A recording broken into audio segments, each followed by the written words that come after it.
안녕하세요, 여러분. 오늘은 대한민국 예능의 대부, 이경규 씨의 삶을 통해 우리가 일상에서 실천할 수 있는 인간, 철학을 살펴보고자 합니다. 방송 경력 40년. 한 번도 쉬지 않고 달려온 이경규 씨는 단순한 연예인이 아니라 우리 같은 평범한 사람들에게도 적용 가능한 삶의 지혜를 보여줍니다. 누우면 죽는다. 성실함의 DNA. 겸손, 고독, 과정의 즐거움. 그리고 끝까지 버티는 힘까지. 이 모든 걸 일반인의 인간관계와 삶에 맞춰 풀어보고 철학자나 선각자와 비교하며 실생활에 도움이 되게끔 살펴보고자 합니다. 짧은 시간이지만 이경규 씨의 독특한 철학 속에서 깨달음을 얻어가시기 바랍니다. 자, 시작합니다. 첫째, 끊임없는 움직임의 철학. 누우면 죽는다. 이경규 씨의 삶을 관통하는 키워드는 움직임입니다. 그는 누우면 죽는다는 신념으로 방송이 없어도 매일 사무실에 출근합니다. 아침엔 계란 2개와 사과 반 조각만 먹고 집을 나가고 새벽 3시에 깨면 영화나 축구를 보며 절대 눕지 않는다고 합니다. 심지어 주말도 예외 없이 낚시나 외출로 시간을 채우죠. 이건 방송인을 넘어 우리 모두에게 주는 메시지입니다. 일상에서 생각해 볼까요? 직장에서 힘든 하루를 보내고 집에 와서 오늘은 좀 쉬자 하며 소파에 늘어진 날들 있죠. 이경규 씨라면 그럴 때일수록 움직여야 한다고 단호하게 말합니다. 예를 들어 친구와 약속이 취소됐을 때 그냥 집에 있지 말고 혼자 카페에 가서 책을 읽거나 퇴근 후 동네 한 바퀴 산책을 하는 거죠. 이 작은 움직임이 삶을 바꿀 수도 있어요. 이건 독일 철학자 프리드리히 니체의 초인 개념과 맞닿아 있답니다.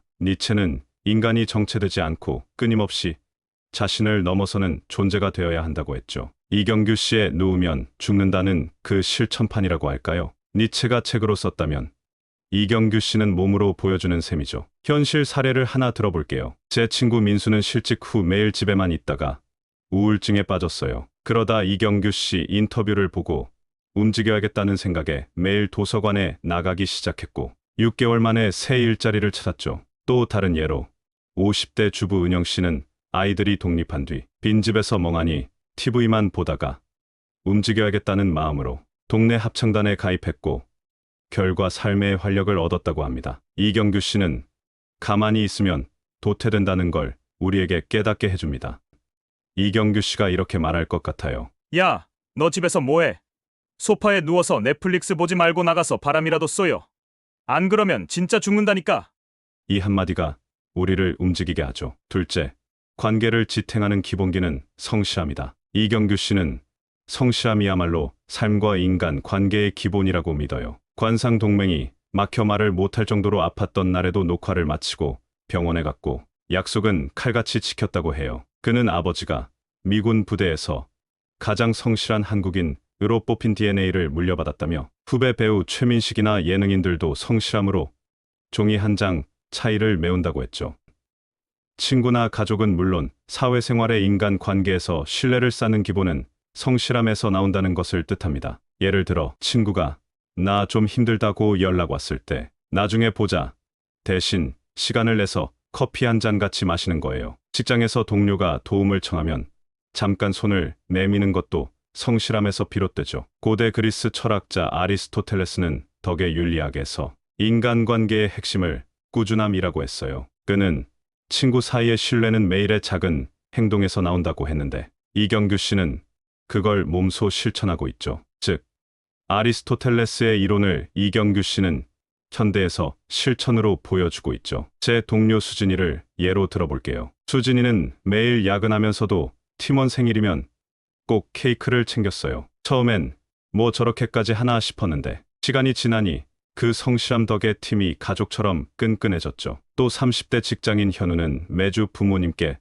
전화 한 통씩 드리는 걸 잊지 않았더니 가족 관계가 더 돈독해졌다고 해요. 대타가 정타되면 안 된다고 이경규 씨가 후배에게 한 말은 관계에서 자리를 비우지 않는 게 얼마나 중요한지 보여줍니다. 약속 늦으면 너 대신 다른 친구 부를 거야. 그러다 보면 내 자리 없어진다. 이 농담 섞인 충고가 사람을 더 성실하게 만들죠. 셋째, 겸손과 자기 역할의 철학.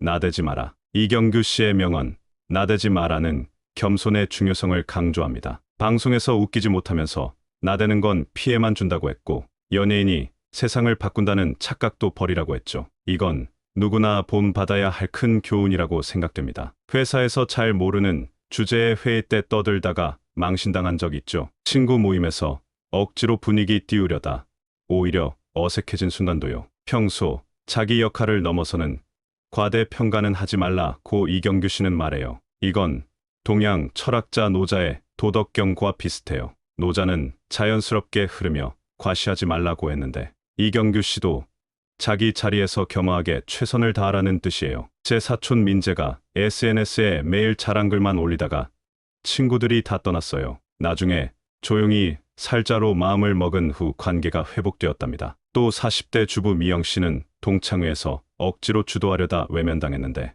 내 할 일만 하자로 생각을 바꾼 후 편해졌대요. 야, 너 회의에서 왜 그렇게 나대? 잘 모르면 가만히 있어.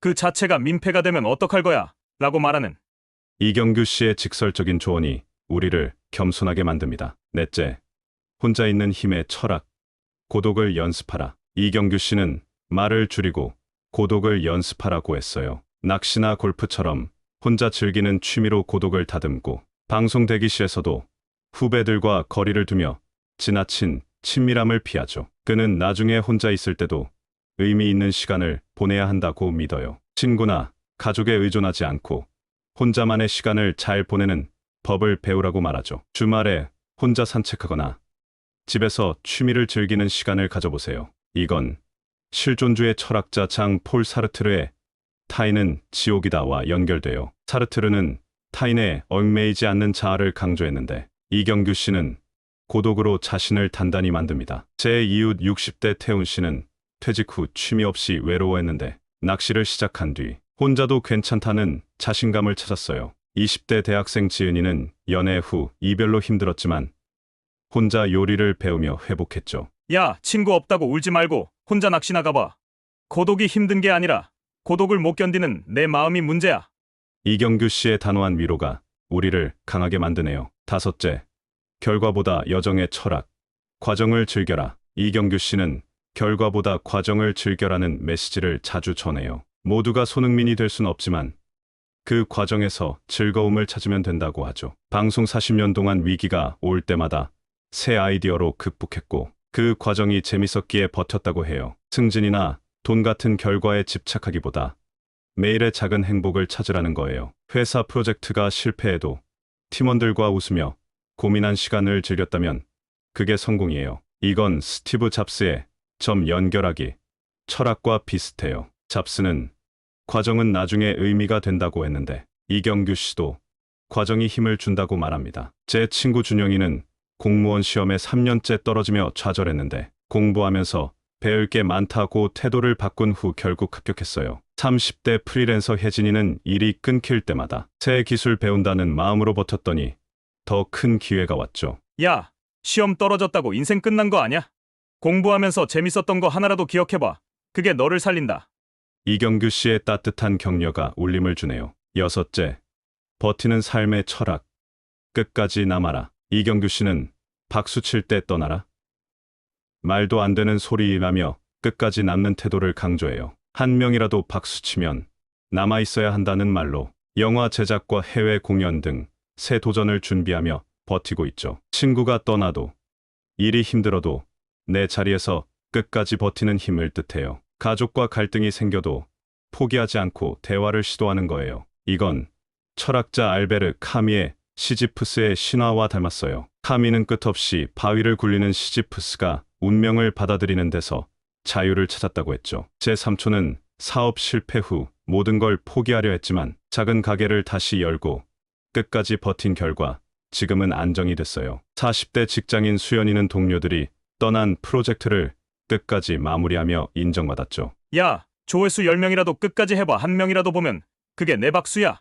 이경규 씨의 버팀의 철학이 우리를 일으켜줍니다. 일곱째, 변화에 적응하는 철학, 위기를 아이디어로. 이경규 씨는 40년 동안 위기를 아이디어로 극복했어요. 공중파에서 유튜브까지 플랫폼 변화를 겪으며 골프와 낚시를 프로그램으로 만들었죠. 그는 위기가 올 때마다 새 길을 찾는다고 해요. 직업을 비롯해 관계의 위기를 맞을 때 새로운 시도를 하라는 뜻이에요. 예를 들어, 해고당한 뒤 새 기술을 배우거나 친구와 멀어지면 새로운 사람을 만나는 거죠. 이건 혁신가 앨런 머스크와 비슷해요. 머스크는 실패를 두려워하지 않고 새 아이디어로 돌파했는데 이경규 씨도 같은 태도를 보여줍니다. 제 동생은 코로나로 식당이 망했지만 배달 서비스를 시작하며 살아남았어요. 50대 은퇴자 정수 씨는 직장을 잃고 유튜브 편집을 배워 프리랜서로 성공했죠. 야, 위기 왔다고 주저앉지 말고 뭐라도 해봐. 나도 유튜브 망했지만 계속 도전한다니까. 이경규 씨의 도전 정신이 우리를 움직이게 하네요. 이경규 씨의 인간, 철학, 어떠셨나요? 움직임, 성실함, 겸손, 고독, 과정, 버팀, 그리고 위기 극복까지 평범한 우리 삶의 깊은 메시지를 주죠. 여러분도 이경규 씨처럼 자기만의 철학을 찾아가 보세요. 구독과 좋아요 잊지 마시고 다음 영상에서 또 만나요.